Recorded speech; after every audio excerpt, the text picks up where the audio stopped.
नमस्कार, मैं हूं शिशिर। आइए देखते हैं कार्यक्रम देश की बात एफिडेविट के साथ। प्राथमिक विद्यालयों के विलय को लेकर उत्तर प्रदेश में जारी राजनीति के बीच योगी सरकार ने 500 से ज्यादा छात्र संख्या वाले विद्यालयों को आदर्श स्कूल का दर्जा देने की घोषणा की। बेसिक शिक्षा मंत्री संदीप सिंह ने बृहस्पतिवार को कहा कि प्रदेश सरकार ने राज्य के उच्च प्राथमिक विद्यालयों के संपूर्ण कायाकल्प के लिए 2000 करोड़ रुपए की एकमुश्त बजट योजना को स्वीकृति दी है। वित्तीय वर्ष 2025-26 के लिए तैयार की यह योजना बेसिक शिक्षा विभाग की अब तक की सबसे बड़ी निवेश योजना मानी जा रही है। इसे इस अनुदान संख्या 71 के तहत वृहद निर्माण कार्य मध्य में क्रियान्वित किया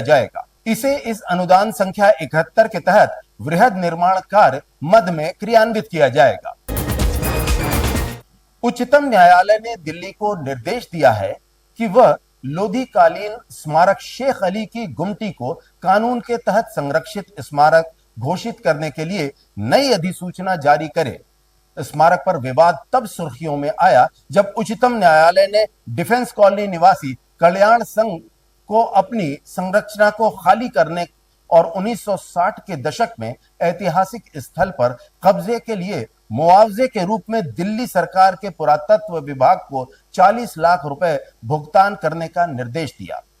न्यायमूर्ति सुधांशु धूलिया और न्यायमूर्ति एहसानुद्दीन अमानुल्लाह की पीठ डिफेंस कॉलोनी निवासी राजीव सूरी द्वारा दायर याचिका पर सुनवाई कर रही थी, जिन्होंने गुमटी को प्राचीन स्मारक और पुरातात्विक स्थल एवं अवशेष अधिनियम 1958 के तहत संरक्षित स्मारक घोषित करने का अनुरोध किया है। दिल्ली उच्च न्यायालय द्वारा 2019 में उनकी याचिका खारिज किए जाने के बाद उच्चतम न्यायालय में याचिका दायर की गई थी। भारतीय मिशन ने ईरान में बदलती सुरक्षा स्थिति को देखते हुए अपने नागरिकों को गैर जरूरी यात्रा से बचने की सलाह दी है।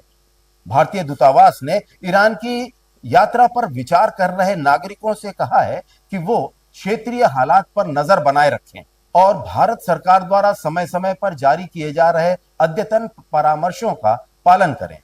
एक आधिकारिक परामर्श में कहा गया है कि पिछले कुछ सप्ताह में हुई सुरक्षा से जुड़ी घटनाओं को ध्यान में रखते हुए भारतीय नागरिकों को सलाह दी जाती है कि वह ईरान की गैर जरूरी यात्रा करने से पहले मौजूदा हालात पर गंभीरता से विचार करें, तब अपने आगे के कार्यक्रम को बनाएं। उम्मीद है हमारा यह कार्यक्रम देश की बात आपको अच्छा लगा होगा।